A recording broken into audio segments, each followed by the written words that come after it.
Aris de la Cruz. Kilalang kilala kasi ang pamilya ni Aris sa buong bansa at napakalaking impluwensya ng mga de la Cruz dahil sa yaman na meron ng pamilyang ito, malalaking kumpanya, negosyo at ari-arian. Nanatiling nakatitig si Aris sa magandang mukha ni Leng. Ilang saglit pa ay hindi na nakapagpigil pa si Aris. Binuhat nito si Leng at inaupo sa mesang naroroon. Sinimulan na ni Aris na igalaw ang malikot na kamay sa hita ni Leng. Bumilis ang tibok ng puso ng dilaga. Kinakabahan. Habang unti-unting itinaas ni Aris ang damit na suot ni Leng ay nagtanong pa ito. What's your name?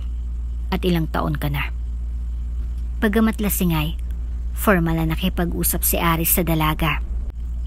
Ako si Leng Reyes, 19 years old. That's good to know.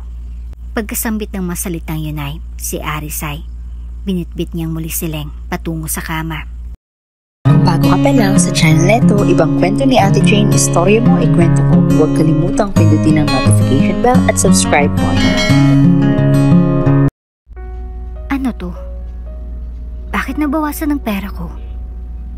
Tanong ni Leng sa kanyang sarili dahil naisipan niyang e-check ang balance ng kanyang pera na iniipon niya sa bangko para sana sa kanyang pag-aaral. Agad niyang naisip ang kanyang ina dahil ito lamang ang tanging may access sa account niya dahil ang mama niyang tumulong sa kanya na magbukas ng account sa bangko.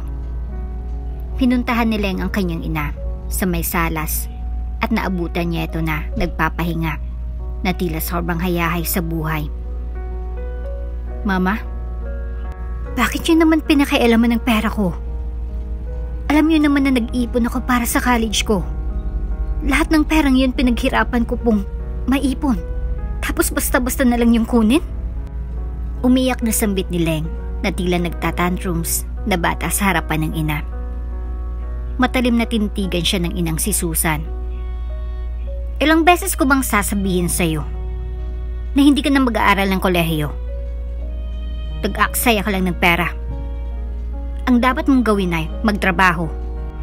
Tulungan ang ama at kapatid mo na makaipon. Singhal ni Susan na may pagduro pa sa noo ni Leng. At bakit ko naman gagawin yun, ma? Sarili ko namang perang iniipon ko ah. Akong magbabayad para sa pag-aaral ko. At papasok ako ng college kahit anong mangyari. Ano po bang masama doon? Patuloy na umiiyak ang kawawang dalaga. Isang hagupit na sampal ang ginawa ni Susan sa sariling anak. Ang pera mo ay pera ko. Wala akong pakialam kung saan nanggaling ang kaputahan ng pera mo. Tandaan mo ito, Leng. Hindi ka mag-aral ng kolehiyo dahil yun ang gusto ko. Huwag na huwag mong gagamitin ang perang yan sa pag-aaral mo at isuko mo yan kung anumang pinaplano mo. Galit na galit ng pagbubunganga ni Susan. Parang hindi niya ako anak kong tratuhin. Sambit ni Leng sa kanyang isipan. Sa labis na sama ng loob na naramdaman para sa inay, kinuha ni Leng ang kanyang mga gamit at oras mismo ay nagdesisyon siyang lisanin ang kanilang tahanan. Nanlaki ang mga mata ni Susan. Hoy, Leng! At saang lupalop ka naman pupunta? Tandaan mo, sa oras na lumabas ka ng pamamahay na ito, hinding-hindi ka na makakabalik. Tila walang narinig si Leng at nagdadiretsyong umalis. Dala ang kanyang isang maliit na maleta at isang backpack ay binaybay ni Leng ang daan palayo ng bahay na yon. Luhaan. At dala-dala ang lahat ng sama ng loob. Samantalang naiwan naman si Susan, nagalit na galit. Habang naghintay si Leng ng masasakyan, ay may isang magarang kotse na nakaparada sa gilid ng kalsada. Lula nito ang isang binata na nagngangalang Ted, ang personal assistant at parang kapatid na ni Aris de la Cruz.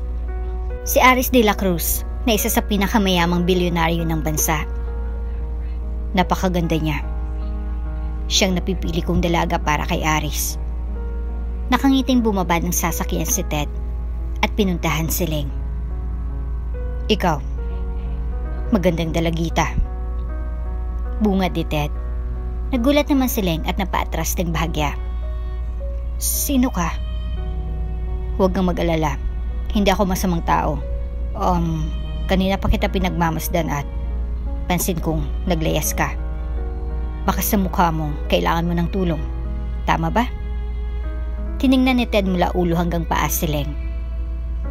I know it's not appropriate to ask this, pero kailangan mo ba ng pera? Lumaki ang tenga ni Ling at walang dalawang isip na tumugon. Oo, kailangan ko ng pera. Bakit mo tinatanong? Bibigyan mo ba ako? Diretsong tugon ni Leng na tila nangingilid ang mga luha. Yes, at kayang-kaya kong gawin yun ngayon. Kaya kong naman na ng 100,000 pesos ang bank account mo. Pero kailangan mong pagbayaran lahat ng perang yon. May laman namang sinabi ni Ted na nagpabilis ng tibok ng puso ni Leng. Batid niyang nais iparating ng binata sa kung anong man ang kapalit ng malaking halaga na ipapasok nito sa kanyang bangko. At dahil sa pagnanais na makapag-aral ng kolehiyo, ay wala nang pakialam si Leng sa kung anong mang kapalit ang nais sabihin ni Ted. Kahit ano. Isinama ni Ted si Leng at wala namang alinlangan na sumamang dalaga. Mukha naman siyang mabait at mapagkakatiwalaan. Sa isip-isip ni Leng habang palihim na kinikilati si Ted. Napansin naman yun ng binata. Huwag kang mag-alala. Safe ka sa akin. Napayuko naman si Leng sa hiya. Dinala si Leng sa isang 5-star hotel. Pagpasok niya ay nakalatag na sa kama ang isang magarang nightgown. Didiretsuhin na kita. Ang kapalit ng perang ibinigay ko sa iyo ay sarili mo. Hindi ko na kailangang ipaliwanag sa iyo ang dahilan. Pero mahalaga yun at hindi mo na kailangang malaman yun. Gawin mo na lang sinabi ko. Yun lang. Napalunok si Leng. Anyway, ano nga ang pangalan mo? Leng Reyes. Ngumiti lamang si Ted at iniwan na si Leng sa silid. Naiwan si Leng na tinitigan ang damit na nakalatag sa kama. Hinawakan niya yun at napaisip. Kailangan kong gawin to para makapag-aral. Wala nang atrasan to. Kinakausap ni Leng ang kanyang sarili. Ilang saglit pa ay pabalik naman si Ted sa silid kung saan si Leng. Sa pagkakataong ito ay kasama niya na si Aris. Pasuray-suray na naglalakad sa hallway. Alalay ni Ted ang amo. Sa wakas ay nakarating na sila sa silid. At ipinasok ni Ted ang lasing na amo sa loob kung nasan si Leng. Sorry boss. Napag-utusan lang. Napapakamot sa ulo si Ted.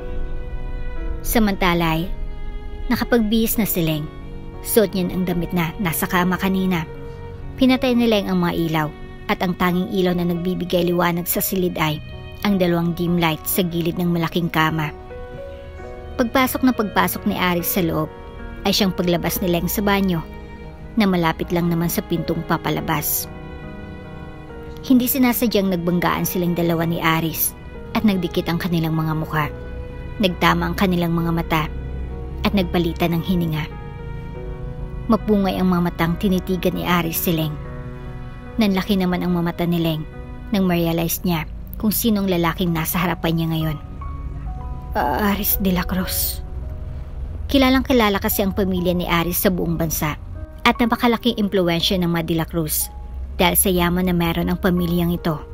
Malalaking kumpanya, negosyo at ari-arian.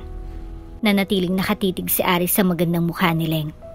Ilang saglit pa ay hindi na nakapagpigil pa si Aris. Pinuhat nito si Leng at iniupo sa mesang naroroon. Sinmula na ni Aris na igalawang malikot na kamay sa hita ni Leng. Bumilis ang tibok ng puso ng dalaga. Kinakabahan. Habang unti-unting itinaas ni Aris ang damit na suot ni Leng, ay nagtanong pa ito. What's your name? At ilang taon ka na? Bagamat lasing ay, formal na nakikipag-usap si Aris sa dalaga. Ako si Leng Reyes, 19 years old. That's good to know. Pagkasambit ng mga salitang yun ni Aris ay, biniyabit niyang muli si Leng patungo sa kama. Doon ay dahan-dahan ni Aris na inihiga si Leng at sinimulang siilin ng mga halik.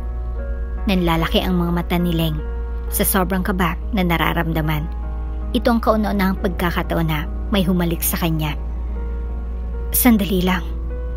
Sa sobrang kaba na nararamdaman ni Leng, ay naitulak niya ng bahagya si Aris.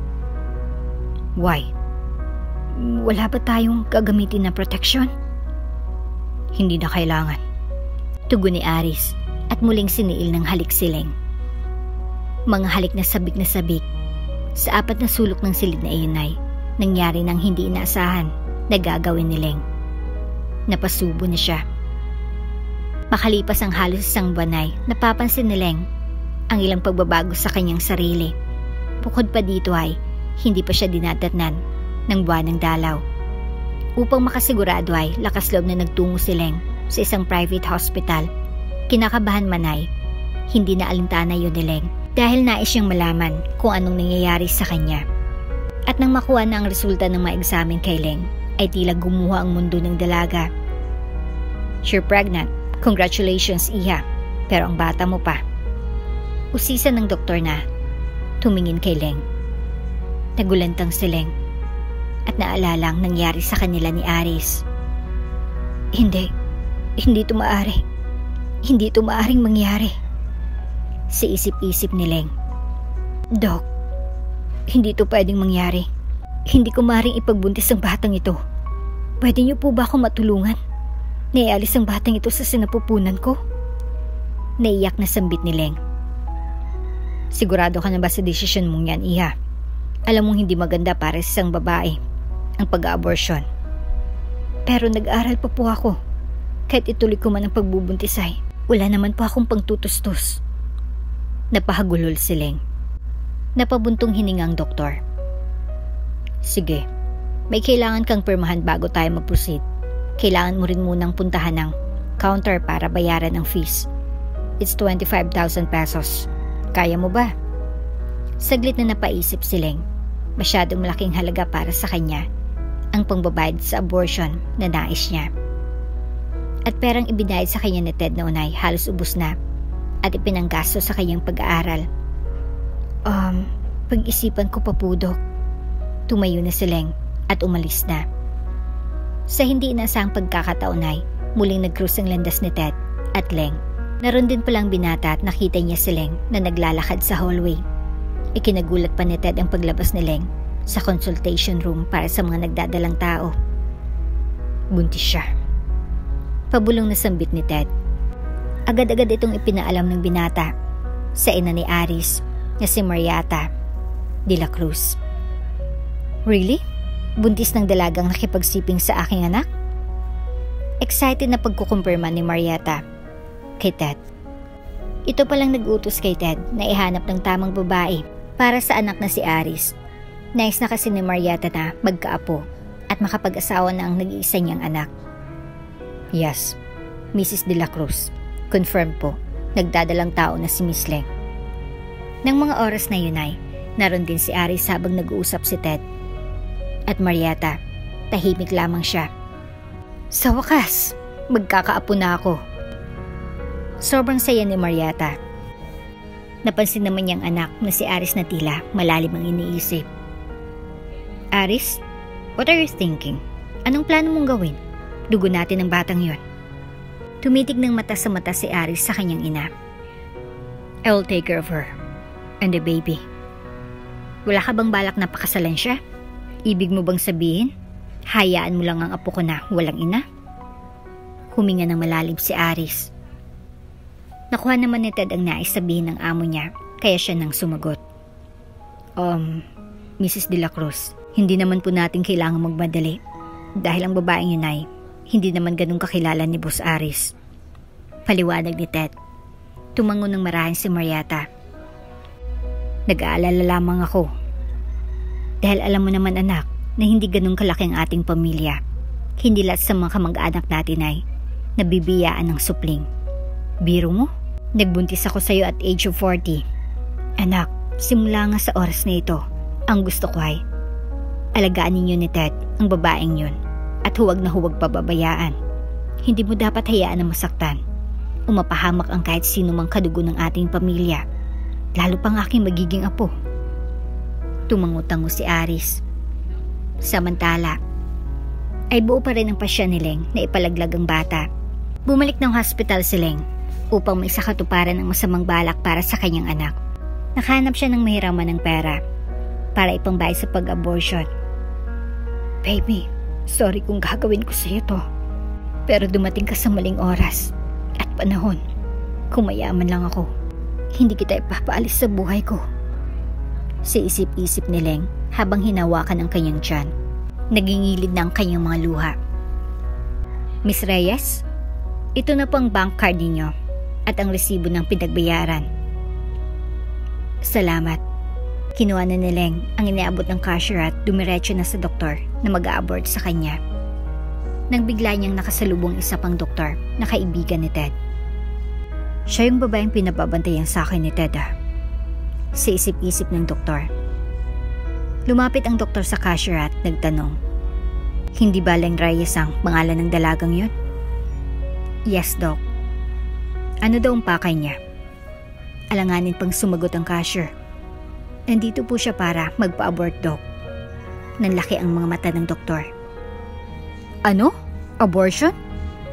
Gulat na reaksyon ng doktor sa kanyang narinig. Habang nasa ospital si Lengay, abala naman si Aris sa kanyang kumpanya. Kumusta yung project natin? Sasagot na sana si Ted nang biglang tumudog ang kanyang phone. Kinakabahan siyang makita ang kaibigang doktor na tumatawag, kaya naman sinagot niya agad yon. Hello, Doc? Ano? Gulat na reaksyon ni Ted sa sinabi ng kausap na doktor sa kabilang linya. Patitig naman si Aris sa natatarantang reaksyon ng assistant. Nagsimula na ba? Naisalang na ba siya?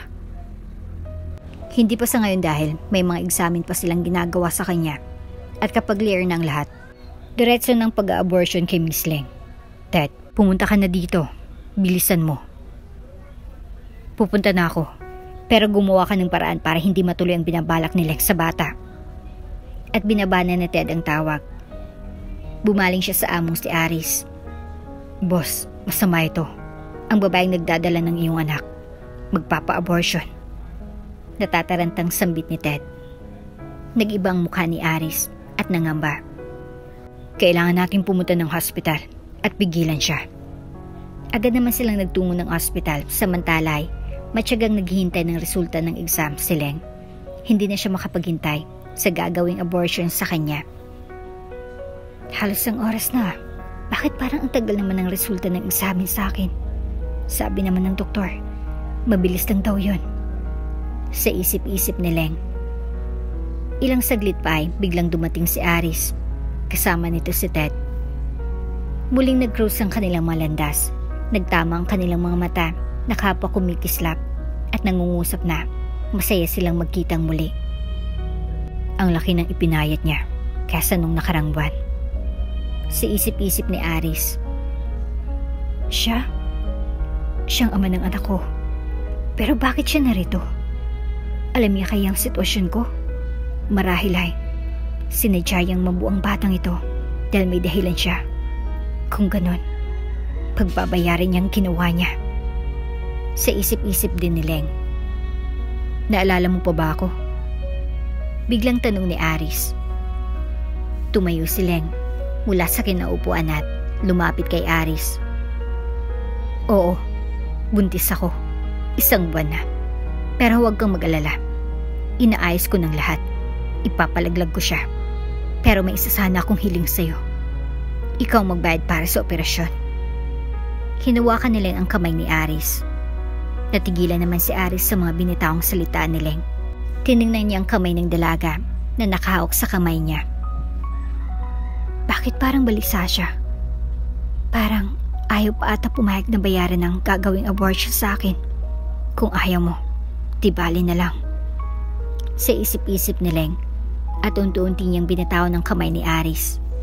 Akmang tatalikod na sana siya sa binata nang biglang hinigit ni Aris ang kanyang kamay. Kailangan mong ma-examine kasama ako. At hinatak niya ng bahagya ang dalaga pabalik sa laboratory. Habang naglalakad ay umalpas naman si Leng. Bitawan mo nga ako? Singhan ni Leng kay Aris. Anong klaseng ugali meron ka ba? Hindi ko makapa kung anong nasa isip mo. Ano bang plano mo? Sa isip-isip na lamang ni Leng. Nanatili namang tahimik si Aris. Agad namang pumagitna si Ted. Boss, may gusto ka bang sabihin? Kanina ka pa kasi tahimik. Baka kasi matakot sa atin si Miss Leng yan. Napapakamot sa ulo na sambit ni Ted pagkatapos ay bumaling kay Leng. Miss Leng, mupo ka muna siguro. Sabayaya kay Leng na maupo. Miss Leng, kung ano man ang iniisip mo kay boss, wag mo nalang masyadong sanang isipin. Wag mo nang pansinin yung mga sasabihin o gagawin niya. Wala lang lahat yun. Naalala mo din naman siguro ako Pero ulitin ko lang ulit yung pangalan ko. It's Ted, personal assistant ni Boss Aris. And later on, magiging boss na rin kita. Kumunot ang noon ni Leng. Boss? Ako? Magiging boss mo? Nagkakamali ka. Bumaling si Leng kay Aris. Ano ba talagang gusto nyo? Kung ayaw niyong bayaran ang bill ko para sa abortion, kalimutan nyo na. Mariing sambit ni Leng sa bayo ko. Pero magiging boss din kita soon. Huwag kang mag-alala, Miss Leng. Dadalhin ka lang namin sa clinic to do a paternity test. Nanlaki ang mga mata ni Leng na tila nais magliyap sa galit. Paternity test? Anong iniisip niyo? Nagsisinungaling ako sa gagawin kong abortion? Para saan pa yan? Napapangisi tuloy si Ted. Hindi mo naiintindihan, Miss Leng. Ganito kasi yun. Yung paternity test na gagawin sa'yo ay para malaman kung kay boss talaga ang batang dinadala mo. Sa oras na makumpirma natin na sa kanya talaga yan, ay magiging responsible siya sa'yo at sa magiging anak niyo. Responsible? Kung ganun, kapag napatunayan na anak niya nga ang batang dinadala ko, babayarin niyo na ang bill ko for abortion?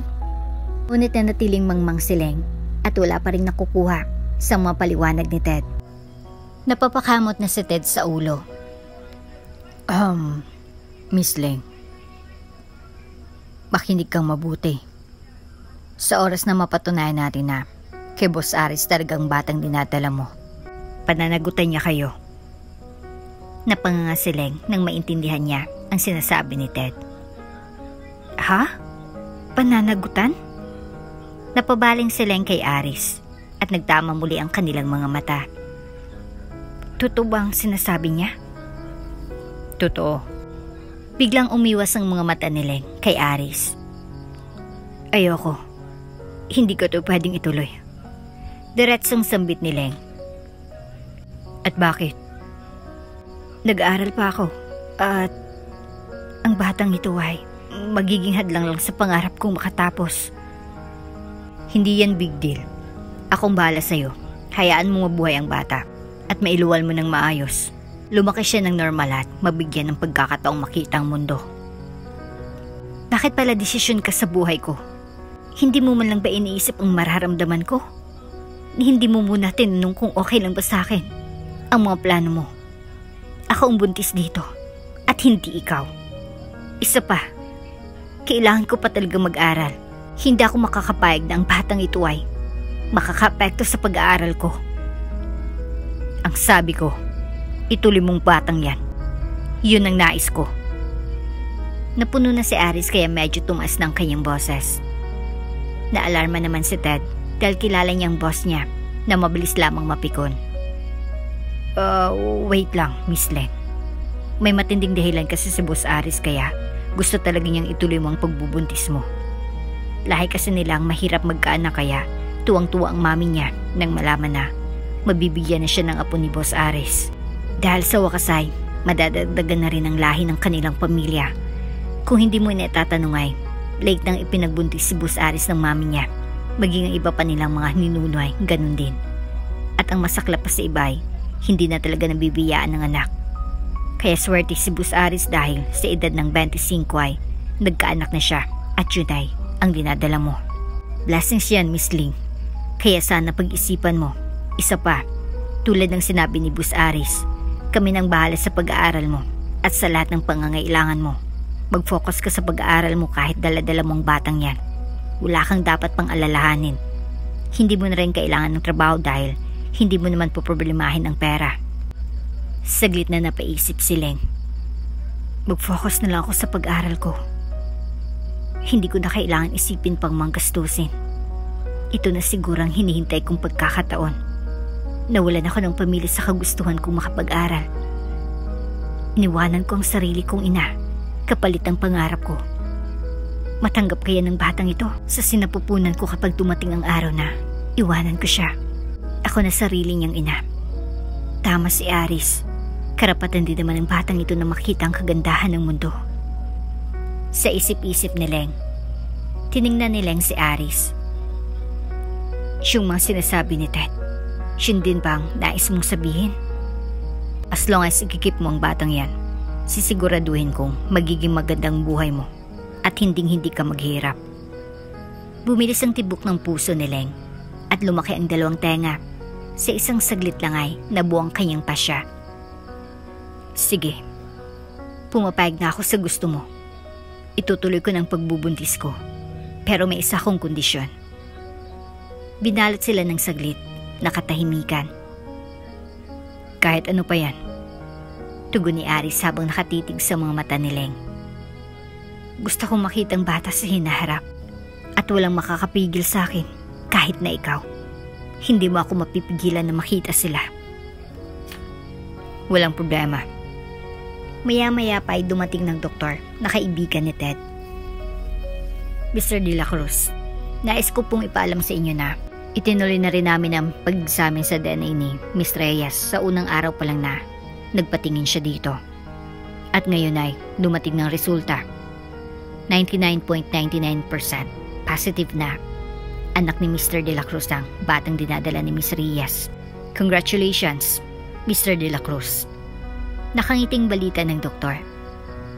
Boss, ngayon hindi na mangangambang pamilya ninyo kung sinong magmamana lahat ng yaman at ari-arian ninyo. Higit na matutuwa dito si Mrs. De La Cruz. Bakas din ang kasiyahan ni Ted. Muna ka na muna, Ted, at pwede mo na kaming iwan. Sige, boss. At naiwan ngang mag-isa si Leng at Aris. Aris? Nailang na sambit ni Leng. Maupo tayo. Yaya ni Aris. Naupo si Leng at nanatili namang nakatayo si Aris. Tinitigan ni Aris ang dalaga. Inabuso siya ng kanyang ina, kaya naiipit siya sa ganitong sitwasyon. Kawawang babae. Sa isip-isip ni Aris, labis na naawang nararamdaman niya para kay Leng. Aris, may gusto ka bang sabihin? Nanatiling tahimik lamang si Aris at sa isip niya lamang tumutugon. Pero huwag kang mag-alala. Hindi ko hayaan pang maramdaman mong muli ang hirap at sakit ng nakaraan kasama ako. Sisiguraduhin kong magiging masaya ka at walang pangamba. Kung tinalikuran ka man ng mundo, ay narito ako para yakapin ka. Pagkatapos ng winika ni Aris sa kanyang isipan, ay naupo na rin siya sa tabi ni Leng at masinsinang kinausap ang dalaga.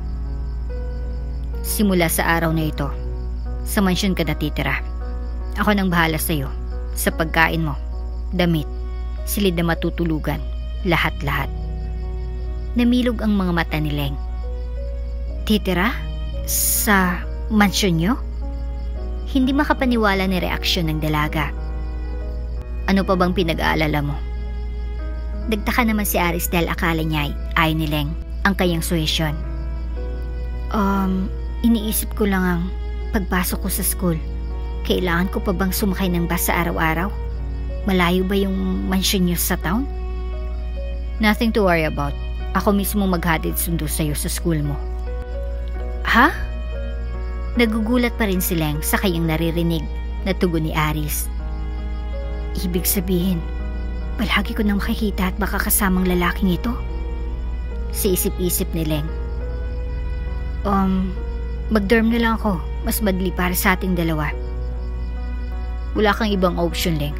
Buo ng pasya ko. Sa mansyon ka natitira. Para maalagaan ka ng maayos. Sa ayaw at sa gusto mo. Mariing sambit ni Aris. Ang harsh talaga ng taong to. Naiinis na singgal ni Leng sa kanyang isipan. Dahil sa kalagayan ni Leng ay wala siyang nagawa sa desisyon ni Aris. napaterihan siya sa mansyon. Iniisip lamang ni Leng na para sa bata kaya ginagawa ang lahat ni Aris. Para sa ikabubuti niya.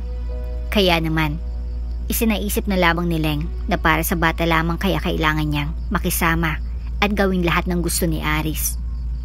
Habang nasa loob ng sasakyan at binabaybay ang daan papuntang mansyon, ay tinitigan niyang tulog na binata. Tunay ngang napakayaman ng pamilya mo. Sayang lang kung walang magmamana ng lahat ng negosyo at magmamayari mo. Napakaswerte lang din at sa akin ka nagkaroon ng anak. Ngayon eto nang pagkakataon ko para matupad ko ang pangarap ko. At hindi ko na ito papalampasin. Mga salitang tumatakbo sa isipan ni Leng. Ilang minuto pa ay narating na rin nila ang mansyon at laking pagkamangha ni Leng nang makita kung gaano kalawak ang lupain na kinatatayuan ng mansyon ng mga De La Cruz. Pagpasok pa lamang ng malaking gate ay kinakailangan pa ng sasakyan bago makarating sa mismong harapan at main door ng mansyon. Nagising naman agad si Aris at bumaba na ng sasakyan. Pinagbuksan niya si Leng ng pinto, ngunit ang dalagay na natiling nakanganga. "Leng?" Tawag ni Aris. Salamat." Sabay baba ni Leng mula sa sasakyan. Pagbaba ni Leng ay kinuha ni Aris ang kanyang kamay at inalalayan siyang maglakad papasok ng entrance. Doon ay sinalubong sila ng maraming katulong at sabay-sabay na bumati. Habang hawak ni Aris ang kamay ni Leng, ay pabilis ang tibok ng kanyang puso. Hindi niya malaman at hindi din niya maipaliwanag kung bakit niya nararamdaman ng kabang yun. Hindi pa rin makapaniwala si Leng sa kanyang mga nakikita. Nagpatuloy silang dalawa sa paglalakad papasok ng mansyon. Hindi naman magkandamayaw ang mga mata ni Leng kung saan lilingon dahil bawat sulok at gamit na nakikita niya sa loob ng mansyon ay kumikislap sa kanyang paningin. Napakaganda ng bahay niya. Ngayon lang ako nakapasok sa ganito kagandang bahay. Tapos, dito na ako titira simula sa araw na ito. Sa isip-isip ni Leng. Saglit pa ay nakarating na sila sa malawak na salas at doon ay naupo si Aris. "Please, have a seat." Yaya ni Aris. Ngunit natiling nakatayo si Leng at tinitigan ng magandang sofa. Napakaganda naman ng sofa nila. Pangmayaman na pangmayaman talaga. Paano ang pag-upo ko at bigla akong madumihan? Pinag-isipan pa ni Leng kung mauupo siya dahil batid niyang sobrang mamahalin ng mga gamit sa mansyon na iyon. Napansin naman ni Aris ang pagiging aligaga ni Leng, kaya naman siya na mismo ang nagpaupo sa dalaga. Ibinaba niyang katawan ni Leng sa may dalawang balikat nito ng bahagya, pababa upang mapaupo sa sofa. Katabi niya. "Lahat ng narito ay sa'yo na rin, kaya huwag ka mag-isip ng kung ano. Please, feel at home." Nakangiting sambit ni Aris. Ngumiti naman balik si Leng na tila gumaan bahagya ang puso dahil kanina pa tumatalon sa kaba at halo-halong emosyon na nararamdaman. Saglit pa ay dumating ng mayordomang babae kasamang ilang mga katulong. "Magandang umaga po, Master Aris." "Magandang umaga po, Miss." "Call her Lady Leng," utos ni Aris. Sumuko bilang pagtugon ang mayordoma at mga katulong. "Masusunod po, Master Aris." Tugon pa rin ng mayordoma.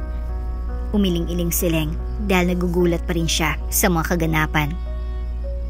Hindi niyo kailangang gawin yan." "Sinabi ko na lang, Leng, kaya huwag ka nang kumontra pa." Pagputol ni Aris sa sasabihin pa ni Leng at tumitig ng malamlam sa dalaga. Saglit pa ay bumaling muli ang mayordoma at mga katulong. "Like what I just say. Tawagin niyo siyang Lady Leng at simula sa araw na ito ay tataratuhin niyo siya sa kung anong trato niyong lahat sa amin. Walang pwedeng mangbastos at mawalan ng galang at respeto sa kanya." "Masusunod po, Master." Kumikislap ang mga mata ni Leng sa magandang pakikitungo ni Aris sa kanya. Hindi niya may paliwanag ang nararamdaman. Kinikilig ba siya? Napakabait siya sa akin at ginagawa niya lamang lahat ng ito dahil sa batang nasa sinapupunan ko. Sa isip-isip ni Leng. "Manang, pasuyo na lang ako sa kanya." Nadalin sa magiging silid niya para makapagpahinga na. Sumunod naman agad ang mayordoma at sinamahan na si Leng patungo sa magiging kwarto nito. Maya-maya pa ay dumating na si Marietta. Nasaan na siya, iho? Kamusta siya? Ibinalik mo ba siya? Bakit wala siya dito? Sunod-sunod na tanong ni Marietta dahil excited siyang makita at makilala si Leng. Pagod siya, Mami, kaya hayaan mo muna siyang makapagpahinga. Tugon naman ni Aris habang humihigop ng tsaa. Huminga ng malalim si Marietta. Oh, I see. Ginawa mo bang pinapagawa ko sa'yo? Nag-imbestiga ka na ba? Anong pamilya meron siya? Mabuti ba o hindi? Hindi tumugon si Aris at sa halipay, inabot ang isang file sa kanyang ina. Nagtaka naman ang matanda kung ano yon at diretsong binuklat ang dokumento na hawak. Halos maiyak ang Donya na makita ang tunay na sinapit ni Leng sa kanyang pamilya, lalo na si ina nito na si Susan. Sa inis ay inihagis ni Marietta sa mesa ang mga dokumento. What is this? Paano nagagawa ng isang magulang ang ganitong kalupit na pagtrato sa kanilang nag-iisang anak na babae? Idagdag pa ang pagbubuli sa kanya ng mga kapatid niyang lalaki. Maging ang pag-aaral ni Leng ay ayaw nilang suportahan. At pati ba naman ibenta nilang dugo ng sarili nilang anak para lang magkapera sila ay ginagawa nila? Mga walang puso. Galit na singhal ni Marietta. Aris, anak, ngayong dinadala ni Leng ang aking apo, gusto kong iparamdam mo sa kanya na parte siya ng ating pamilya. Huwag na huwag mo siyang aawayin o papakitaan ng hindi maganda. Naintindihan mo? Dagdag pa ng Donya. Yes, Mommy. Samantala ay napabalikwas naman si Leng sa kanyang pagkakatulog. Babangon na po ako. Napatingin si Leng sa paligid at natauhan. Hays, akala ko nasa bahay ako. Panaginip lang pala. Tumingin si Leng sa kanyang relo at nakita ang oras. Halos mag-3 oras din pala siyang nakatulog. Naisipan nilang na bumaba na ng salas at sa kanyang pagbabay naabutan niyang nag-uusap ang mag-inang Aris at Marietta. Siya sigurang mami ni Aris, si Doña Marietta, galing sa mayaman at kilalang pamilya. Tunay ngang isang royal family ang ama ng magiging anak ko. Paano na lang kung malaman ng mami ni Aris ang buhay ko? Isang dukha na lumaya sa tunay na pamilya dahil sa hindi magandang pundasyon na meron kami. Nakakaya lang dahil lang isang tulad ko lamang ang magiging ina ng kaisa-isa nilang tagapagmana. Kung ano-ano ang tumatakbo sa isip ni Leng. Hindi niya namalay na napansin siya ni Marietta. Is that her? Is that Leng? Nakangiting tanong ni Marietta kay Aris. Tumango naman si Aris. Leng! Tawag ni Marietta na tila kilalang kilala niya na ang dalaga. Bumilis muli ang tibok ng dibdib ni Leng. Ako po ba? Natatarantang tanong pa nito. Please come here, Iha. Pinaypayan siya ng kamay ni Marietta upang lumapit si Leng sa kanila. Nahiyang lumapit si Leng at napapalunok sa kaba. Magandang hapon po, Donya. Magsasalita pa sana si Leng nang biglang lumapit si Marietta sa kanya at hinawakan ang kanyang dalawang kamay. Iha, hindi mo na kailangang gawin yan. Hindi mo ako kailangang tawaging Donya o kung ano paman. Hindi ako isang masamang biyanan, katulad ng iba. Halika at maupo ka sa tabi ko. Kanina pa kita hinanap dahil gustong-gusto na kitang makita at makausap. Wala kang dapat na ipag-alala. Alam ko ng lahat. Dinadala mong apo ko, ang nag-iisang tagapagmana ng pamilya de la Cruz sa susunod na henerasyon ni Aris. May lahi kasing pamilya namin na mahirap magkaanak kaya napakaswerte ni Aris dahil nabiyayaan siya kaagad sa edad niya. Kahit na bata pa siya, kaya hindi namin papalampasin ang pagkakataong ito at hindi ko hayaang may mangyaring masama sa iyo. Napag-usapan na namin ng aking si Aris na dalhin kanya dito sa mansyon nang masigurado namin ang kaligtasan mo at ng baby. Kailangan ka naming maalagaan ng mabuti hanggang sa makapanganak ka. Kaya huwag kang matakot, ha? Masinsinang sambit ni Marietta na may ngiti sa mga labi. Napaisip muli si Leng. Yung baby talagang higit na importante dito. Pero, paano? Paano ko gagawin ang obligasyon ko? Wala akong kaalam-alam sa pagiging ina. Isa pa, sobrang layo talaga ng estado ng buhay ni Aris sa akin. kasama ng batang nasa sinapupunan ko. Kaya sa ngayon, habang pinagbubuntis ko pang batang ito ay maaaring maging maayos pang lahat para sa akin. Pero, paano kung may mangyaring masama sa baby? Sa kapangyarihan ng Manila Cruz, ano kayang maaari kong kaharapin? Tila natutulala na sa hangin si Leng. Makinig ka, Iha. Sinasabi ko ito sa'yo, pero hindi para i-pressure ka. Hindi ka naman isang robot para gawin ko yon. Kung may alalahanin ka man sa ngayon, yun ay ang pagdadaanan mo habang naglilihi. Hihi. Ganun po ba? Hihi. Napapangiti na lamang si Leng sa halong emosyong nararamdaman. Napakalayo ng mga iniisip ko sa kanya kanina lang. Kabaliktaran pala ng mga inakala kong magiging reaksyon niya kapag nalaman niyang isa lamang akong duka at mahirap na tao. Nasa kanya ang katangiang hinahanap ko sa mama ko simula nang mamulat ako sa mundo. Sisip-isip ni Leng habang nakatitig sa maamong mukha ni Mariata. May araw pa ngayon. Halika kayo at pumunta tayo ng mall para makapamili ng mga gamit. Mga gamit na kailangan mo, Iha. Kakalipat mo lang dito kaya batid kong marami kang bagay na dapat bilhin.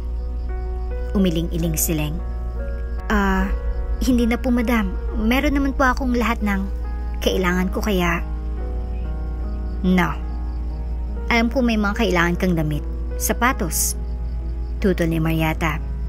Ngunit patuloy na tumanggi si Leng. Hindi na po talaga kailangan. Natigilan tuloy si Mariata. Enough, Leng. Hayaan mo na. Umimik na si Aris at sumenyas ang mukha ng yaya kay Leng. Ngumiti naman si Mariata at hinawakan ang kamay ng dalaga. Let's go. Excited na sambit ni Mariata. Wala namang nagawa si Leng kung hindi ang sumama sa mag-ina. Huwag ka nang may ilang o mahihiya pa sa amin. Party ka na ng pamilyang ito. Kaya hindi namin hayaan na makaranas kang muli ng hirap. Bagkus, ipaparanas namin sa iyong masarap at marangyang buhay. Tumaba naman ang puso ni Leng sa mga sinabi ni Mariata. Labis ang kasiyahan niyang nararamdaman dahil sa wakas ay alam niya na ang pakiramdam ng binigyan ng importansya. Nang makarating na sila sa mall ay laking gulat ni Leng dahil tila walang masyadong tao at customer doon. Ito ay kadahilanan na pagmamay-ari personal ng pamilya de la Cruz ang mall na yon. At kung may pupunta man na customer ay ilan lamang yun sa mga close friend ng pamilya at ilang mga kamag-anak. Iha, alin man ang magustuhan ng iyong mga mata, kunin mo lang, okay? O ito, bagay na bagay sa'yo ito. Sige na, subukan mo, Iha. Dinampot ni Mariata ang isang dress at inaabot kay Leng. Isinukat naman agad yun ni Leng at napakagaling naman talaga pumili ni Mariata dahil fit na fit sa katawan ni Leng ang mini dress na yon na akala mo naman ay tunay na pasadya para kay Leng. Napakaganda mo, Iha. Puri ni Mariata. Samantalang tila tutulo ang laway ni Aris nang makita si Leng na suot ang mini dress. Nagsukat pa nang nagsukat ang dalaga at giliw na giliw naman ang Donya sa kanya, gayon din si Aris. Maraming damit ang ipinasukat ni Mariata kay Leng at lahat ng yun ay kasyang-kasya sa kanya. Kaya naman lahat ng yun ay binili na ni Aris para kay Leng. Kaya naman kasi sarili nilang mall ay naturang pamilihan ay nagbabayad pa rin sila sa tuwing mamimili sila dito. Bukod sa mga mamahaling damit ay pinamili din sila ng mga mamahaling alahas, bags at mga sapatos. Pag uwi nila ng mansyon ay hindi na maganda maayaw kung gaanong pwesto ang gagawin sa mga gamit na pinamili nila. Halos umapaw ang malaking mesa sa may salas dahil sa mga nakapatong na paper bags na laman ng mga pinamili ng mag-ina para kay Leng. Maraming salamat po, madam, para sa mga pinamili niyo para sa akin. Labis ang kasiyahan ni Leng. Ano bang salamat ang sinasabi mo, Iha? Hindi ba't sinabi ko nung una pa lang na pamilya ka na namin simula ngayon? Isa pa, lahat ng mga pinamili natin ngayong araw ay si Aris lahat nagbayad. Kung gusto mo talagang magpasalamat, Iha, ay siya na lang pasalamatan mo, hindi ako. Kung ganon, salamat, Aris. Hindi pa man natatapos magpasalamat si Leng ay biglang tumayo mula sa kinaupuan niyang binata. Inabot nito ang isang credit card kay Leng. Hawakan mo ito. Wala yung password. Gamitin mo ito kung kailangan mo. Huwag na huwag mong tatanggihan. Mariing sambit ni Aris. Nanlaki ang mga mata ni Leng na tila natutulala naman sa hangin. Nagulat na lamang siya nang iabot ni Marietta sa kanyang kamay ang card na ibinigay ni Aris. Tanggapin mo lang ng tanggapin lahat ng mabinibigay niya sa iyo, iha. Tanggap lang ng tanggap, ano ka ba? Bilhin mo lahat ng kailangan at gusto mo. Magta-transfer si Aris ng pera sa card niya yan every month, kaya wala kang dapat na alalahanin. Nakangiting sambit ni Marietta. Ngunit muli ay tinanggihan ni Leng ang card na ibinibigay ni Aris. Ibinalik niya yon sa kamay ng binata. Hindi ko matatanggap ang card na ito, Aris. Ngunit nang iabot ni Leng ang card ay hinawakan ng mahigpit ni Aris ang kanyang kamay. Bibigyan kita ng isa pang pagkakataon. Mata sa matang sambit ni Aris kay Leng. Napaisip naman si Leng at tila natinag sa matitig ni Aris. Sige na nga, tatanggapin ko na. At tuluyan ang tinanggap ni Leng ang card. Ngumiti naman ang mag-ina dahil sa desisyon ni Leng. Araw na ng pasukan ni Leng at si Aris mismo naghatid sa kanya sa school. Diyan na lang ako sa may harapan ng intersection. Kaya ko naman lakarin mula dyan. Itinuturo ni Leng ang intersection. Tumango naman si Aris. Pagtigil ng sasakyan ay baba na sana si Leng nang bigla siyang may naalalang sabihin kay Aris. Aris, may gusto sana akong sabihin sa'yo. Bakit hindi na lang kaya yung driver yung gumawa nito sa akin? Siya na lang yung maghatid at sundo, diba? Para hindi ka na naabala ng ganito. Nailang na sambit ni Leng.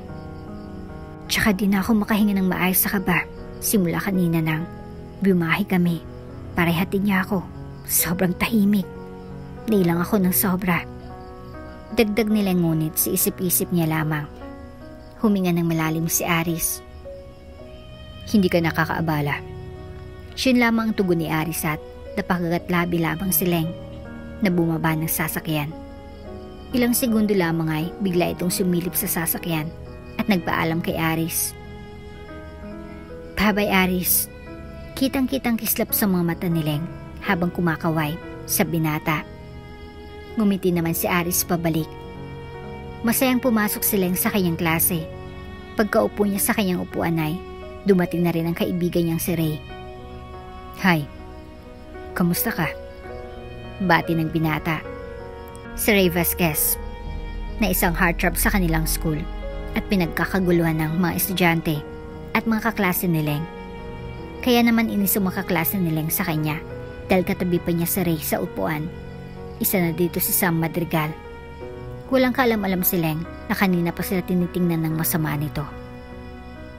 Subukan mo lang karingkingin si Ray ko. Bruha ka. Humanda ka sa akin. Naggingit-ngit na sambit ni Sam sa kanyang isipan. Hoy, nakikita mo bang nakikita ko? Nilalandi na naman ni Leng si Ray, oh. Lalo pa ngayon. Parang mga bago atang suot niyang damit at mga gamit niya. Parang kakaiba siya today. Parang nung nakaraan lang halos hindi siya kumakain. Pero ngayon, may bago pa siyang phone. Sabat ng intermediadang kaibigan ni Sam. Umirap naman si Sam. Ano ka ba? Mukha namang peke eh. Malay mo. Binili ni Ray para sa kanya lahat ng yan. Huwag kang apple dyan. Paano naman siya bibilan ng mga ganyang regalo kung hindi naman siya gusto ni Ray? At isa pa, hindi mangyayari na magustuhan siya ni Ray, ano? Isa siyang mahirap na basura. Nakipagsiksikan lang sa school na to. Kaya imposible yung mga sinasabi mo. Nag-isip naman ng malamlam ang kaibigan ni Sam. Hindi kaya may matanda na siyang mayaman? Kumapit na siya sa patalim dahil sa hirap ng buhay? Napaisip din si Sam at tumitig sa kaibigan. Posible kaya na totoong may matandang mayaman siya kaya ganyan ang mga kasuotan niya? At ngayon, ginawa niya yon para maakit niya si Ray? Galit na hinuha ni Sam. Maya-maya pa ay dumating ng kanilang teacher at nagsimula ng kanilang klase. Nagkukumo sa galit si Sam sa buong klase dahil nakikita niya kung paano titigan ni Ray si Leng. Humanda ka sa akin, babae ka. Akin lang si Ray. At kahit sino pong bayang lumandi sa kanya, wala akong papalampasin. Gusto mo palang akitin si Ray, ha? Sige, makikita mong hinahanap mo. Galit na sambit ni Sam sa kanyang isipan. Kating-kati na siyang matapos ang kanilang klase dahil may masamang plano siya para kay Leng. At nang matapos na ang klase ay nagdiretso si Leng sa dorm nila para kunin ang iba pa niyang mga gamit. Naroon pala si Sam na kanina pa siya inaabangan. Lumapit si Sam kay Leng at hinawakan siya sa braso. Malandi ka talaga ano? Hindi mo ba talaga titigilan si Ray? Inis na tanong ni Sam. Bitawan mo ako, Sam. Nasasaktan ako. At anong gagawin mo kung ayaw kong bitawan? Matapang ka na ba? Bakit? Anong pinagmamalaki mo ha? Yung matandang mayaman na sumusuporta sa'yo? Kumunot ang noo ni Leng. Anong sinasabi mo? Pakawalan mo ako. Pilit na umalpas si Leng. Binatao naman siya ni Sam at tinulak. Nagmamaang-maangan ka pa. Patingin nga ako ng mga gamit mo. Itinulak muli ni Sam si Leng palay sa kama nito at pinakailaman ng mga gamit ng kawawang dalaga. Itong perfume mo, mahal to hindi ba? Pati na rin ang bag mo at siyang mga suot mo, Leng. Hindi mo kayang bilhin yan dahil mahirap ka pa sa daga. Akin na yan. Nakipag-agawan pa ring pilit si Leng. Pak! Isang hagupit na sampal ang ibinigay ni Sam. Bakit mo ginawa yon? Nangingilid ang mga luha ni Leng. Ngumisi si Sam at naghalukip-kip ng braso. Para magising ka sa katotohanan na kailanman ay walang tatanggap sa'yo. At kahit pabihisan ka ng ganito, mananatili kang mahirap. Binabalaan kita, Leng. Tigilan mo na si Ray. At sa oras na malaman kong nilalandi mo pa rin siya, hindi lang yan naaabutin mo. Ay, may nakalimutan pala akong ipaalala sa'yo. Kinuha ni Sam ang maliit na trash bin sa gilid ng kama niya. Ibinos niya yun kay Leng. Ayan ang bagay sa'yo. Mga basurang kagaya mo. At lumabas na ng silid si Sam. Naiwan namang luhaan si Leng. Iyak lang siya ng iyak dahil hindi naman niya ugali ang makipag-away. Paghimas-masan ni Leng ay tumawag na si Aris. Nasa labas na raw siya ng gate at hinintay siya. Agad namang lumabas ng school si Leng at sumakay ng sasakyan ni Aris. Umupo si Leng ng malayo sa binata. Nagtaka naman si Aris sa ikinikilos ng dalaga. May problema ba? Bakit nagsisiksik ka dyan sa gilid? Mupo ka nga ng maayos. Umayos naman ng upo si Leng at nagmaneho na si Aris. Walang imik-imik si Leng at tahimik lamang habang nasa biyahe sila hanggang sa makauwi sila ng mansyon ay walang kibo ang dalaga na tila ang lalim ng iniisip. Nagmamasid lamang si Aris sa kanya at hinayaan na muna si Leng. Pagpasok na Leng ng kanyang siliday, hindi yan naiwasang magmuni-muni. Dinadamdam niya lahat ng sinabi ni Sam at kung paano siya alipustahin ng walang hiyang babae. Tama si Sam. Ang isang katulad ko ay walang karapatang maging masaya sa mundo. Walang kayang tumanggap sa akin. Kahit ang sarili kong ina, hindi ako kayang mahalin. Sino nga bang magmamahal sa akin? Si Aris at ang kanyang ina. Kaya lang naman nila ako pinahalagahan dahil dinadala akong isang De La Cruz. Siyan lang yun. Anong kasalanan ko? Bakit kailangan kong magdusa ng ganito? Napahagulhol si Leng habang kinakausap ang sarili. Walang tigil ang pagdaloy ng mga luha. Saglit pa ay biglang pumasok si Aris sa kwarto ni Leng at naabutan niyang pag-iyak nito. Napahiya naman si Leng at inayos ang sarili. Lumapit si Aris at hinawakan ang luha ang mukha ni Leng. Sorry kung umiiyak ka. Sorry kung iniisip mo sobrang rude ko sa'yo. Napalunok naman si Leng at iniwas ang mga mata kay Aris. Okay lang ako. Huwag mo kong alalahanin. Masama lang pakiramdam ko. Pero magiging okay din ako. Ibinaba na ni Aris ang kanyang kamay. May bumabagabag ba sa'yo? Namumula ng mga mata mo sa pag-iyak. Ano ba talagang problema mo? Sabihin mo. Anong nararamdaman mo? Tatawag ako ng doktor para ma-examine ka niya. Kinuha ni Aris ang kanyang phone at tinawagan ng OB ni Ling. Napatahimik na lamang si Leng. Agad namang dumating ang OB at tiningnan si Leng. So far you're doing fine.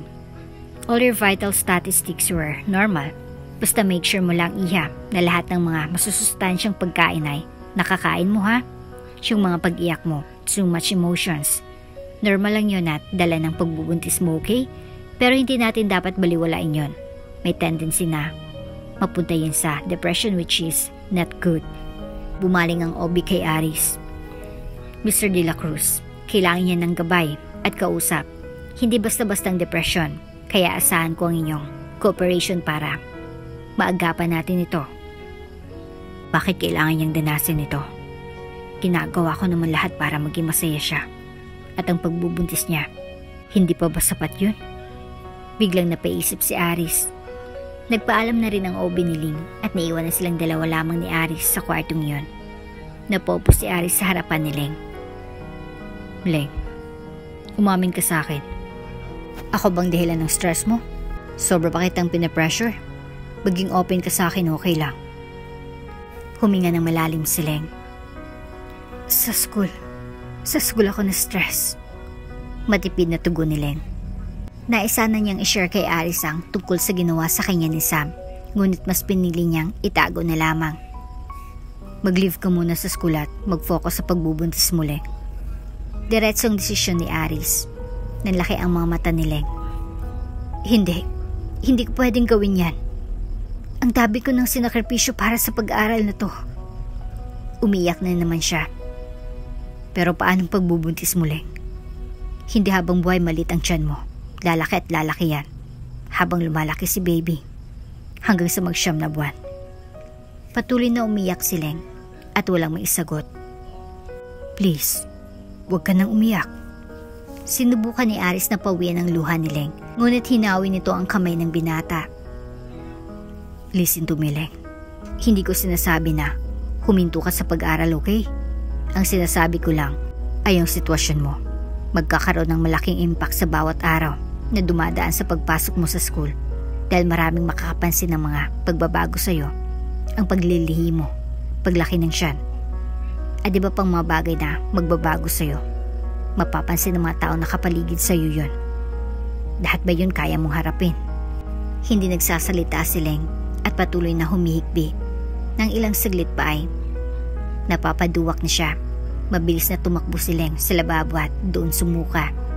Mabilis namang umalalay si Aris at hinagod ang likod ni Ling. Okay ka lang ba? Tatawagan ko ulit yung doktor mo. Natataranta namang kinuha ni Aris ang kanyang phone at akmang tatawagan na muli ang doktor. Hinawakan ni Ling si Aris sa braso. Hindi na kailangan. Kung pwede, iwanan mo muna ako mag-isa, please. Tumango ng bahagya si Aris. Sige, pero sana pag-isipan mo mga sinabi ko sa'yo. At lumabas na ng kwarto ang binata tulad ng gusto ni Ling. Sa katigasan ng ulo ni Ling ay tinuloy pa rin niyang pagpasok sa school sa kabila ng kanyang sensitive first trimestral stage. Tuwing tanghali ay tumatambay si Ling sa dorm nila dahil meron pa naman siyang ibang mga gamit doon.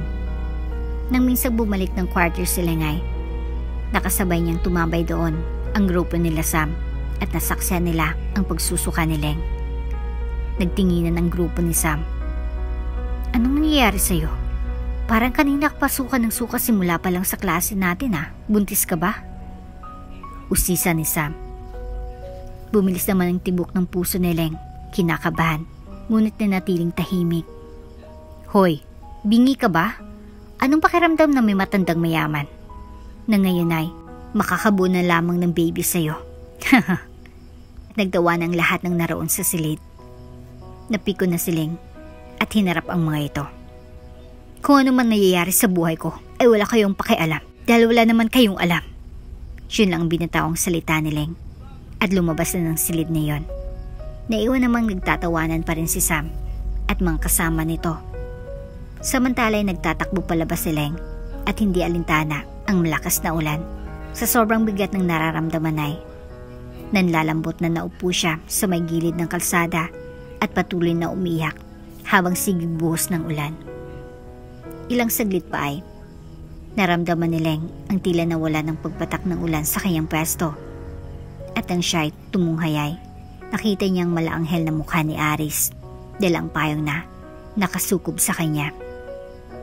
Anong ginagawa mo dito? Bakit ka sumugod sa ulan? Sana hintay mo ako. Nagsisermon pa sana si Aris, ngunit nagulat siya nang biglang yumakap silang sa kanya at humagulhol. 10 minutes ka ba namang late? Akala ko, iiwan mo na rin ako. Umiyak at humihikbing sambit ni Leng na akala mo'y bata. Sorry, nagkaroon lang ako ng biglaang meeting. Hindi mangyayaring iniisip mo, Leng. Pangako, hindi na maulit.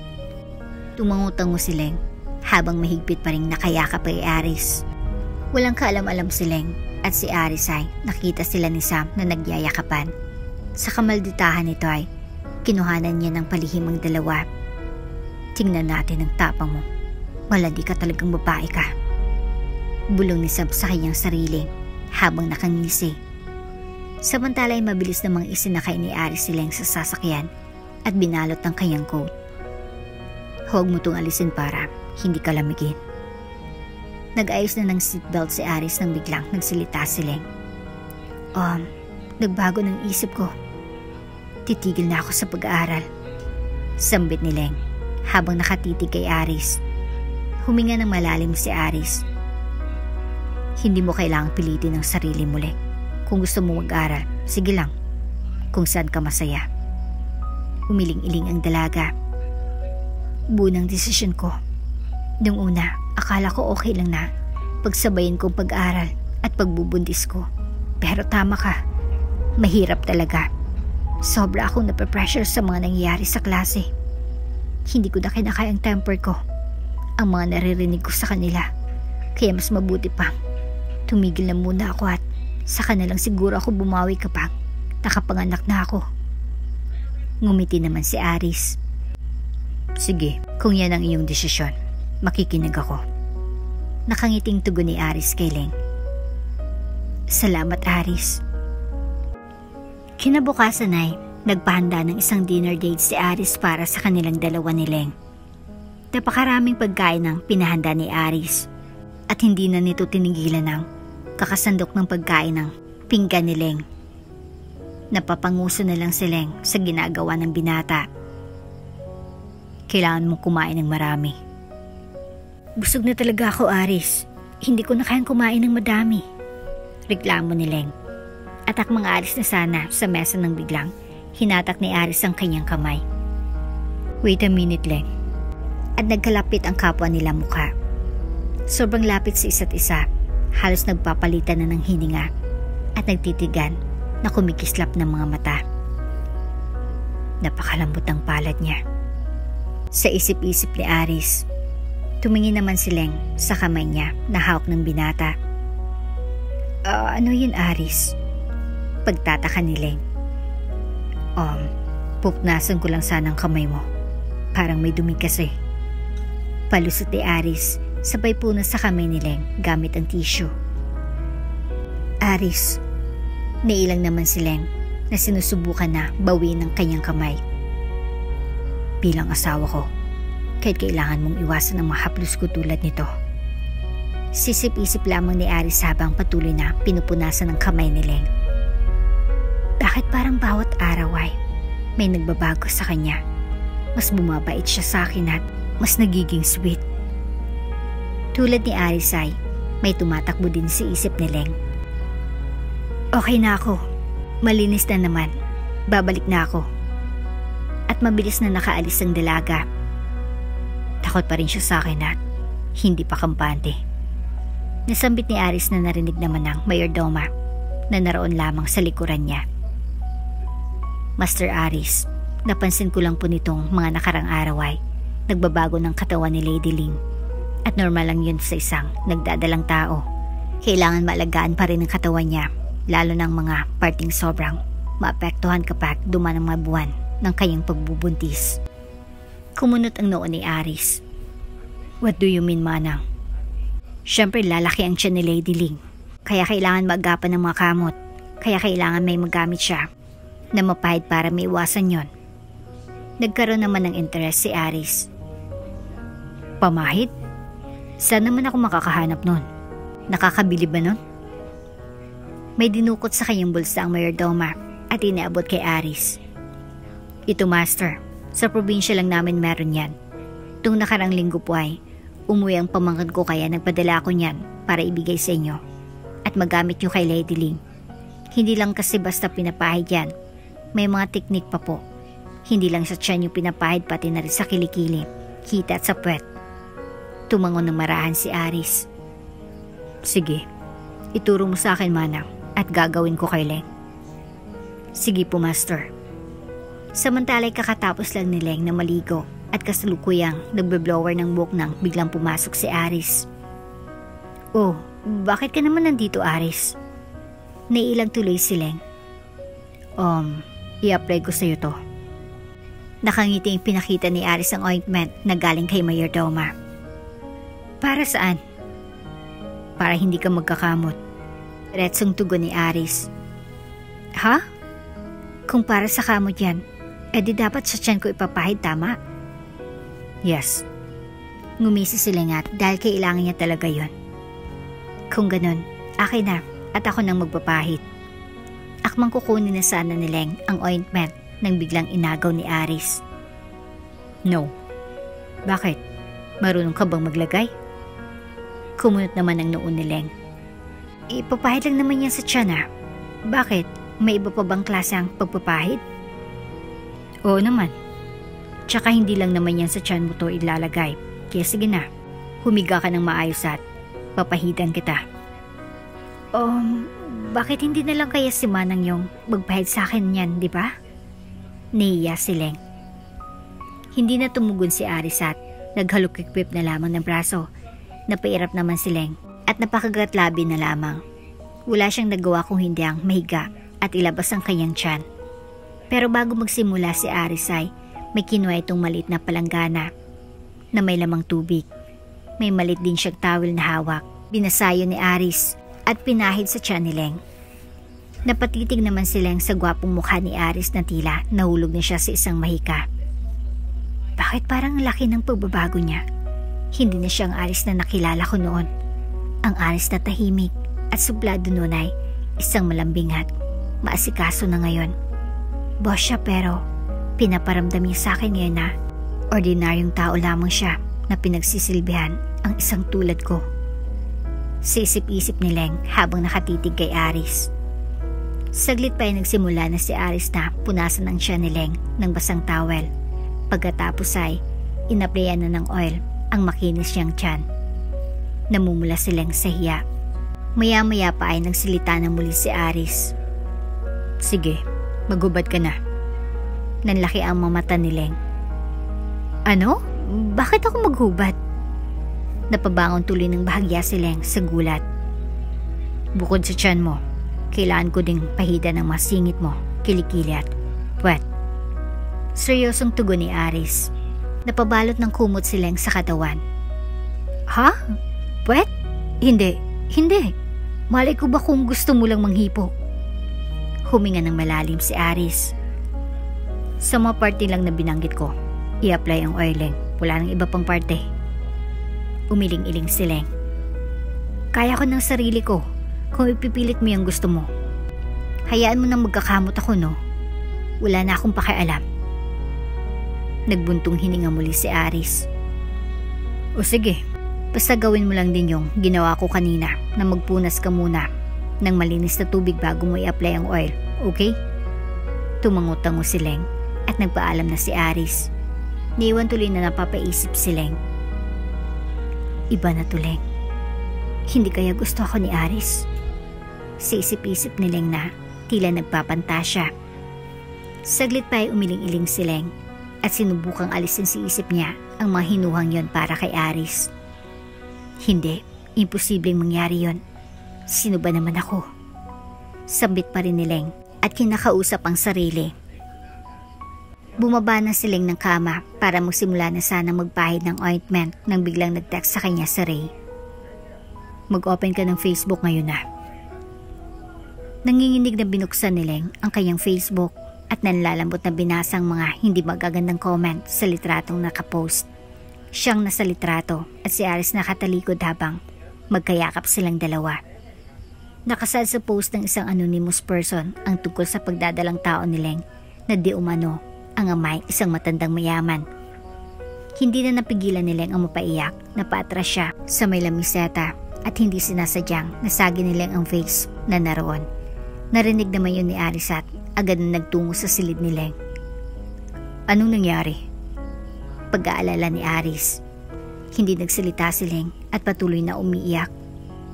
Anong problema? Bakit ka na naman umiiyak? Please, tell me, Leng. Ngunit nanatiling tikom si Leng at hindi pa din sinasabi kay Aris ang kanyang problema. Ilang saglit pa ay may tumawag muli kay Leng. Sa pagkakataong ito ay si Susan ang tumatawag. Excuse me, Aris. Nagtungo si Leng sa banyo upang hindi marinig ni Aris ang pag-uusap nila ng ina. Pagsagot pa lamang ni Leng ng tawag ay nagbubunganga na si Susan. Wala pa ring pagbabago. Hoy babae, hindi ba nung una pa lang sinabi ko sa'yo na huwag kang mag-aaral? Pero sinuway mo ako. Lumayas ka dito sa bahay at itinuloy pa rin yung kagagahan mo. Ano? Nasa iyo pa ba yung pera? Akin na. Dapat nun palang ibigay mo sa akin yan. Napakadamot mo. Sa halip ng mga kapatid mong gumagamit yan, sinarili mo. Mag-aaral ka? Ano ba mapapala mo dyan? Nagsisisi ako kung bakit pa kita ipinanganak. Wala kang utang na loob. Galit na sambit ni Susan. Sa sobrang lakas ng boses ay naririnig lahat ni Aris ang mga masasakin na salita nito para kay Leng. Oo ma, walang kwenta sa iyong pag-aaral at makatapos. Pero bakit sila kuya walang trabaho hanggang ngayon? Tambay at walang mga silbi. Bakit? Kasi hindi sila nag-aral.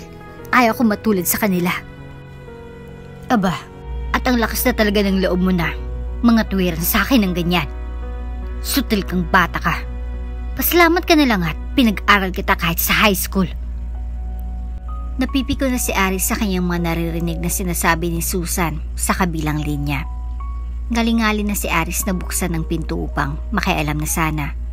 Ngunit pinigilan niya ang kanyang sarili at nagtimpi. Huminga ng malalim si Leng.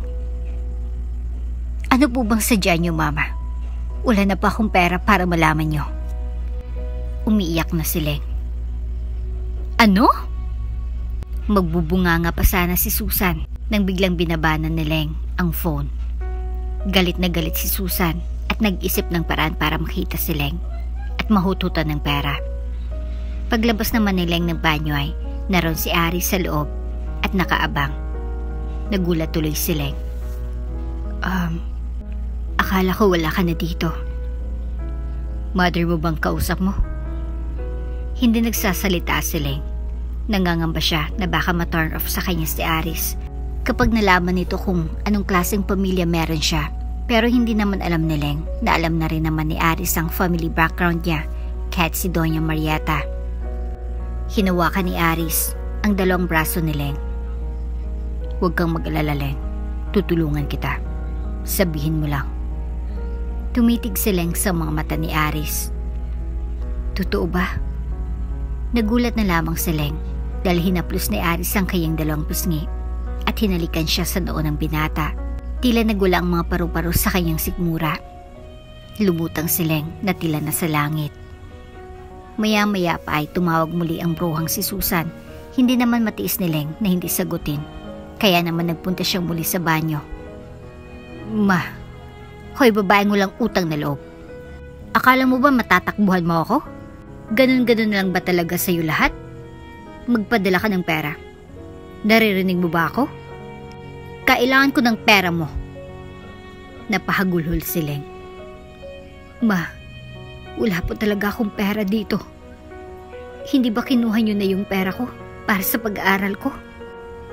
Wala kang pera? Sa loob ng 2 buwan, Leng, hindi ka nakagawa ng paraan para magkapera? Imposible naman yan. Akin na. Akin ang pera mo. Ngayon na. Wala na po talaga, Mama. Yung 2 buwan na sinasabi ninyo, syempre, ginamit ko na po sa school para sa tuition ko. Kaya, sa maniwala ka man po o sa hindi, wala na po talaga akong pera, Mama. Humihikbing sambit ni Leng. Napakawalang kwenta mo talagang anak. Sa sobrang sama ng loob ni Leng ay blinak na lamang niya ang ina sa lahat ng contacts niya. Nais ni Leng ng peace of mind. Gusto niya ng katahimikan. Ngunit ang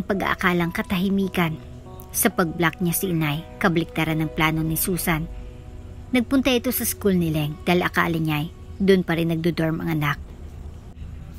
Padaanin mo nga ako at anak kong nag-aaral dyan. Pilit na nakikipagtalo si Susan sa gwardiya. Hindi po kayo maaari dito, ma'am. At hindi naman po araw ng pagbisita. At wala naman po kayong sulat na makapagpapatunay na nanay kayo ng estudyante dito. Pasensya na ho. Wala akong pakialam sa mga sinasabi mo. Basta papasukin mo ako. Nagpupumilit pa rin si Susan. Maya-maya pa ay dumating si Sam at nakita si Susan na nagwawala sa harapan ng gate. Excuse me po. Sino pong hanap niyo? Ina ko ni Leng Reyes. Nasaan na ba yung batang yan? Kilala mo ba siya? Ngumisi si Sam. Mag-ina nga, parang bastos kausap. Sa isip-isip ni Sam at mabilis ding nakaisip ng paraan para mapasama na naman ang kawawang si Leng. Hindi niyo po ba alam kung anong nangyari sa anak niyo? Hindi niyo po ba alam na buntis siya? Nanlaki ang mga mata ni Susan. Buntis? Anong sinasabi mo? Sinong nakabuntis sa kanya? Halos magdadalawang buwan na pong nag-drop sa subjects niya si Leng dahil sa pagbubuntis niya. Ang sarap nga po ng buhay niya kasi isang mayamang matandang sumusuporta sa kanya. Nakahalukip-kip ang dalawang braso ni Sam habang nagkukwento ng sala kay Susan. Ngumisi naman bigla si Susan nang malamang nasa mayamang matandang anak na si Leng. Kung ganon, ang ibig sabihin ba nito? Ang matandang mayaman ng amang pinagbubuntis ni Leng? Tumangutango si Sam. Tumalikod na si Susan at nagmadaling maghanap ng public telephone upang matawagan personal ang number ni Leng. Kasalukuyang nagpapahinga ang kawawang dalaga nang tumunog ang kanyang cellphone. Sinagot naman kaagad yun ni Leng dahil hindi naman niya kilala ang nakarehistrong number. Hello? Hello, magaling kong anak na. Blindak ako para hindi ko na matawagan. Anong akala mo? Hindi ko malalaman ang pinaggagawa mo sa buhay mo?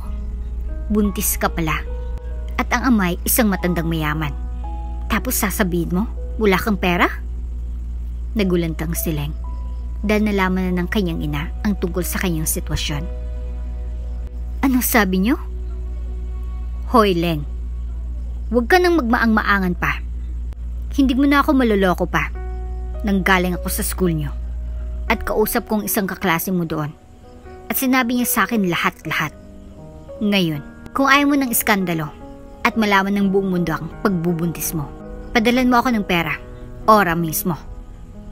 Bakit ba kailangan niyo akong pilitin, Mama? Ikaw nagpipilit na gawin ko ito sa'yo. Kung una palang binigyan mo na ako ng pera, edi sana, hindi ganito. Sa tingin ko okay lang din naman sa'yo na ipagkalat ko ang sitwasyon mo eh. Okay, sige. Alam mo naman sigurang sasabihin ng mga tao oras na malaman nilang nagpabuntis ka sa isang mayaman para makatakas sa kahirapan. Nakakahiya, hindi ba?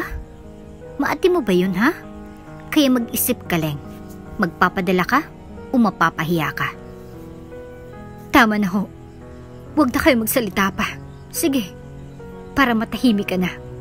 Padadalhan kita ng pera. Binuksan na Leng ang kanyang drawer at kinuha ang card na ibinigay sa kanya ni Andres. Kailanman ay hindi ko ginamit ang card na ito. Pero ngayon, kailangan kong gamitin para sa sarili kong dignidad. Ay matakpan lang ang bibig ni Mama. Gold digger na ba ako nito? Si isip-isip ni Leng habang patuloy na umiiyak. Magkano bang gusto mo? Pwede na bang 20,000?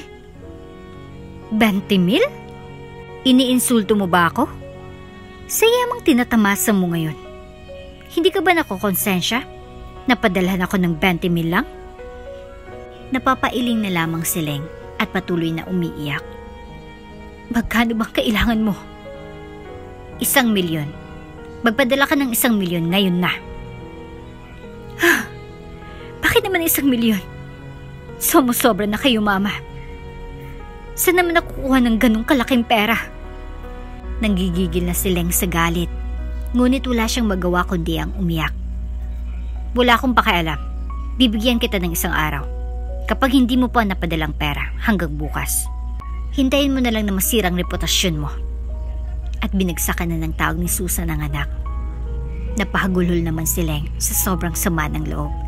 Hindi niya na alam ang gagawin. Ngayong pinapaliit ni Susan ang kanyang mundo. Bakit niya ako pinapahirapan ng ganito? Siguro hanggang sa mamatay na lang ako bago siya makontento. Sisip-isip ni Leng. Saglit pa ay pumasok sa isip niya si Aris at naalalang sinabi ng binata na ito ang bahala sa kanya. Basta magsabi lamang si Leng kung anong problema. Huminga ng malalim si Leng at naisip na si Aris ang kailangan niya.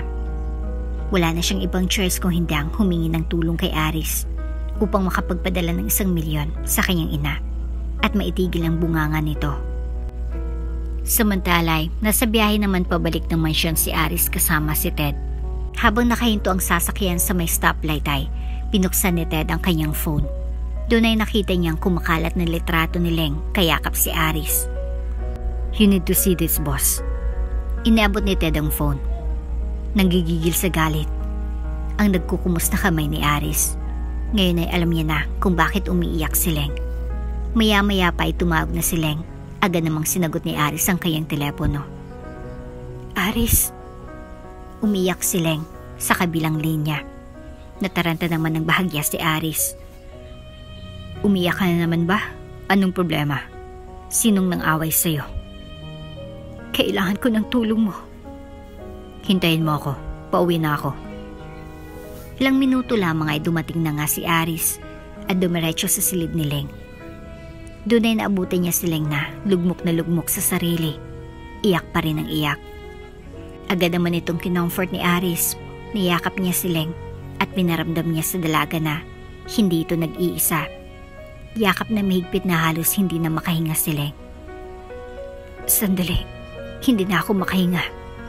Niluwagan naman ni Aris ang yakap kay Leng at hinawakan ang pisngin nito. "Sabihin mo, bakit ka umiiyak? Sino nang away sa'yo? Huwag ka nang maglihim, please." Mata sa matang nakatitig si Aris kay Leng. Nang biglang siniil ng halik ni Aris ang dalaga, nagulat naman si Leng at naitulak si Aris. "Anong ginagawa mo?"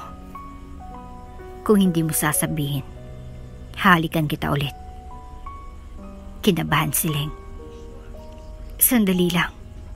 Ikaw ba talaga yan, ha?"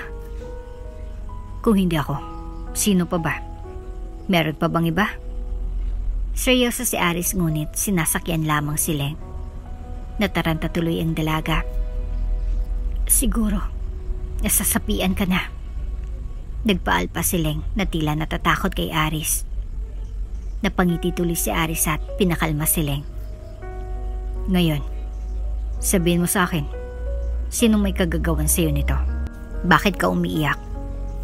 Dahil sobrang bigat ng nararamdaman ay hindi na kinaya ni Leng. Nakimkimin pa ang kanyang problema.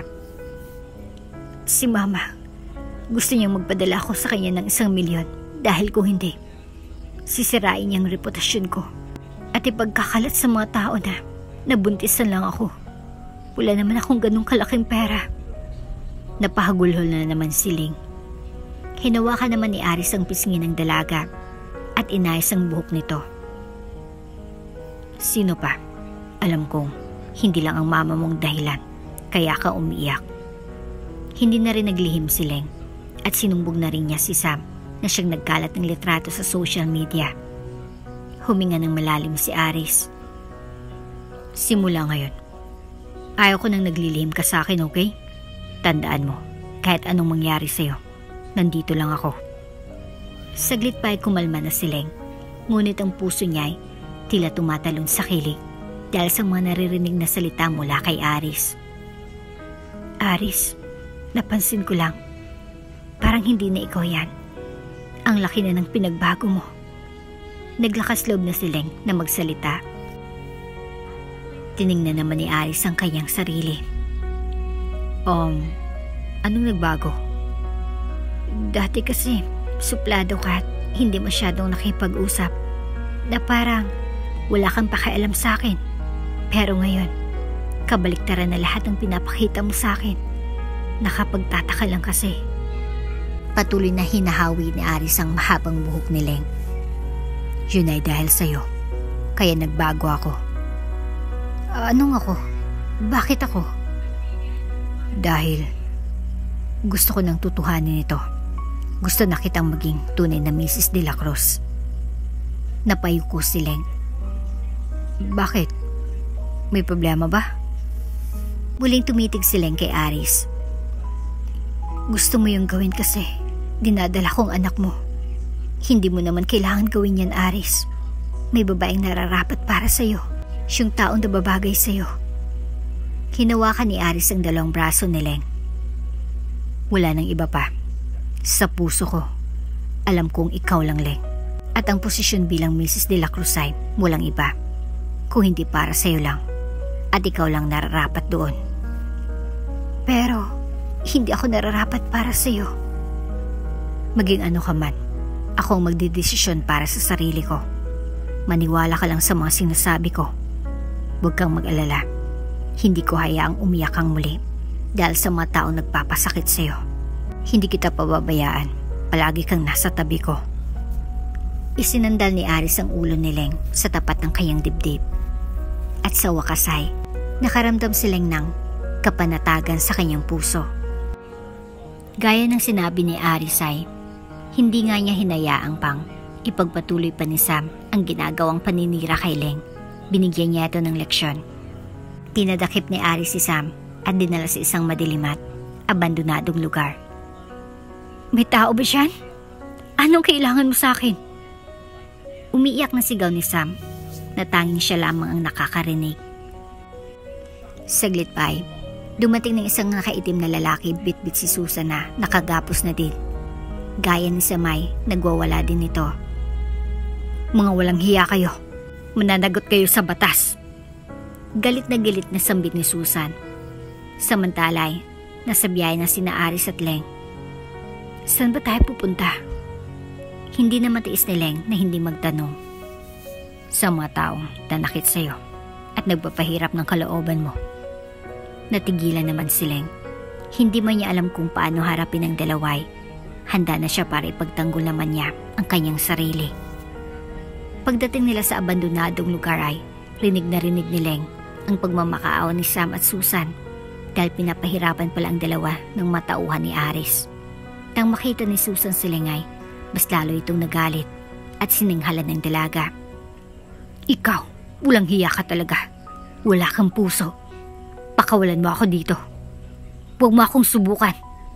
Kung alam ko lang nalalaki ka lang ding walang hiya. Sana noon pa lang ibinalik na kita sa pinanggalingan mo. Nabiglang sambit ni Susan.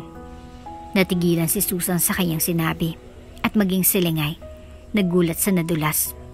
Nakatotohanang nabanggit nito. Lumapit si Leng ng bahagya kay Susan. Anong ibig niyong sabihin? Nangingilid ang mga luha sa mga mata ni Leng. Ano pa ba sa tingin mong ibig sabihin ng mga sinabi ko? Sana matagal na kitang itinapon kung ganitong klase lamang igaganti mo. Pagkatapos kitang palakihin, pakainin at alagaan. Kung ganun, hindi mo pala ako tunay na anak sa buong buhay ko. Kaya pala ni minsan, hindi ba ako minahal? Napaka-arte mo. Huwag kang nga magdrama dyan. Tama na. Ang akala ko pa naman, pagpunta namin dito ay magiging maamo kayong tupa. Pero hindi pala. At sa tingin ko ay, hindi pa sapat ang parusa na ginagawa ng matauhan ko sa inyo. Kaya sige, walang uuwi at mananatili kayong dalawa hanggang sa matuto kayo. Biglang lumod si Sam at iyak ng iyak. Mr. De La Cruz, parang awa niyo na. Alam kong mali ako. Nagmamakaawa ko. Pakawalan niyo na ako. Nagmamakaawa ko. Leng. Hindi, Madam Leng. Pakiusap. Tulungan mo ako. Nagmamakaawa ako sa iyo. Ngayon, naisip mo na ba kung anong napapala ng isang taong nagkakalat ng maling kwento? Katulad ng ginawa mo kay Leng? Umirap si Aris at bumaling naman kay Susan. At ikaw, palagi mong pinapaboran ang dalawang mong anak na lalaki. Ngayon, ibabalik ko sa inyo lahat ng pahirap at pasakit na ginawa ng pamilya mo kay Leng. Galit na galit si Aris. Anong gagawin mo sa dalawa kong anak? Umiiyak na tanong ni Susan.